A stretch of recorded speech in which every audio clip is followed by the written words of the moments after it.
I am the Contrarian, and this is my world.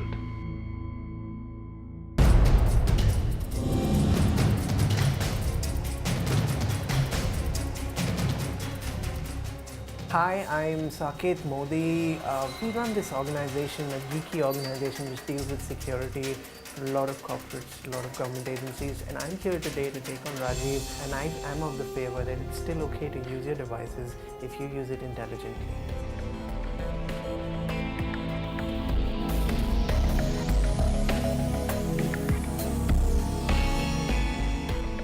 Welcome back. Now, what do I say welcome back to? This is a follow-up show. It's only at your request. But the way to say welcome back to part 2 now is completely changed. We did a show, like I did say, even in the documentary, we did a show on hacking and all the vulnerabilities that we have for normal everyday life. When that show was broadcast, the response we got back was huge. Some people called it a nightmare that was actually unfolding in front of their very eyes on their TV screen. Some people said every deep-rooted fear of theirs came alive. So I don't know what to call this as part 2, but let's just call it Nightmare of Your Digital Life part 2. And we're going to do a lot more than what we just showed you. So you demonstrated the fact that you can actually hack into at network level and make a call, and it would seem like it's coming from somebody else's number. Absolutely. You can even send an SMS from that person's number. It would look like you've got it. I mean, this could create serious havoc in this world, right? Now, I understand that it's done and it can be done, and every one of us is vulnerable to it. But the potential of using that and misusing that is vast, right? Yeah. Isn't that a dangerous sign for the fact that most people think of hacking as intruding the privacy of people that they know and want to know just far too much about?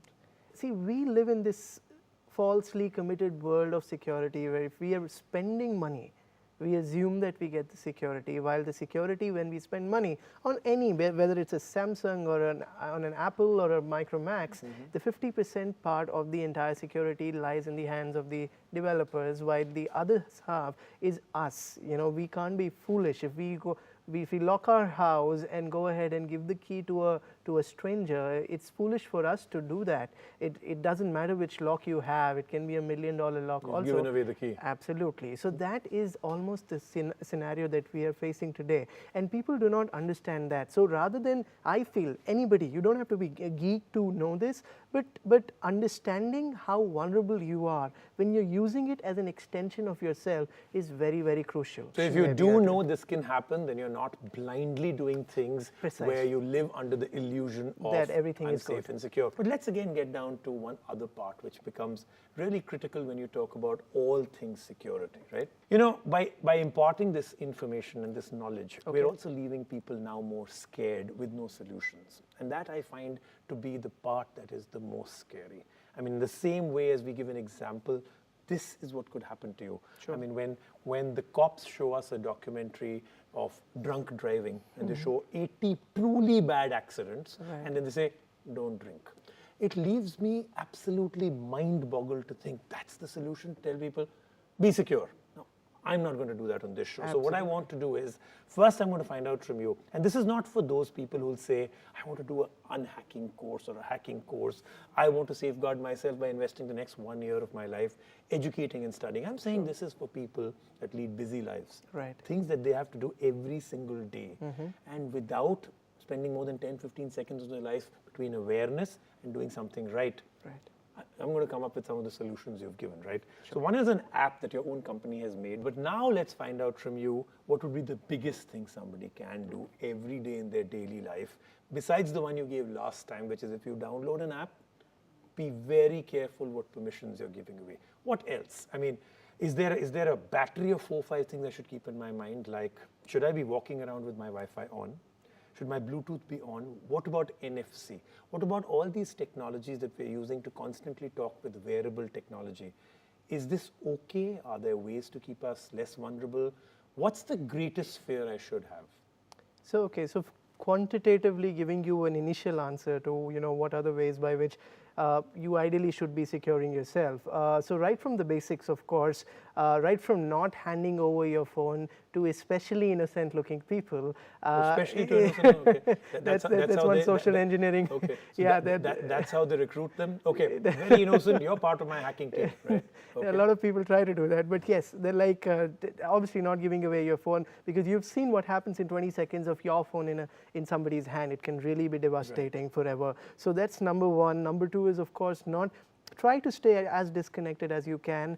I know that's a very difficult choice to make in a day. You know, that's really the Hobson's choice, right? I mean, you're saying don't use technology the way it was intended. Right. Curtail it. It's Correct. very difficult for people. So but what do you mean by that? So that brings me to the main solution around all of these individual quantitative solutions.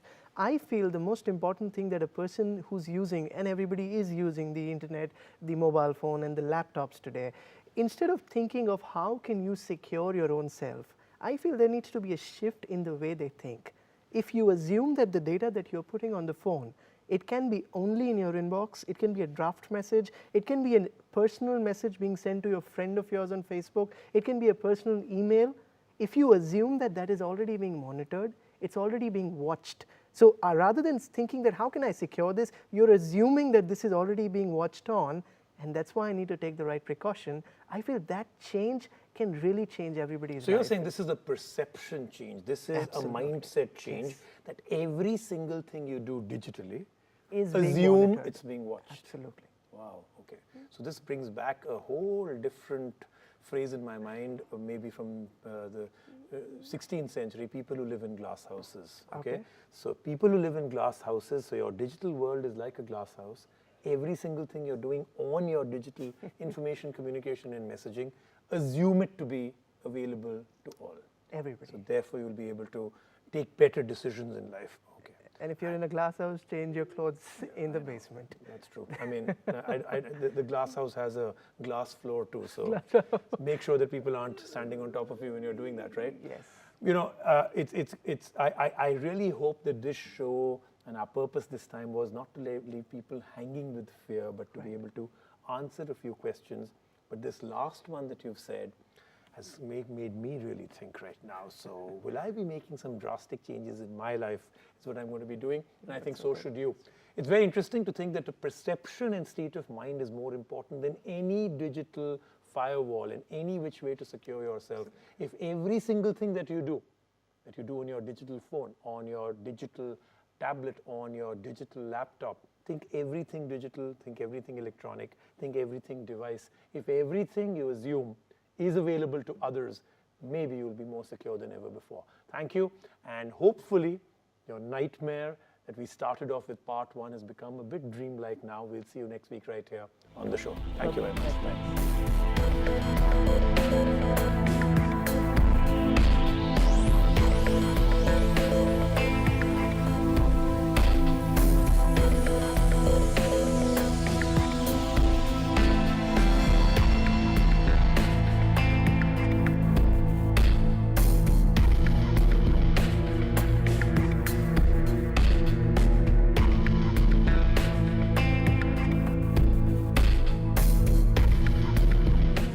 I am the Contrarian, and this is my world.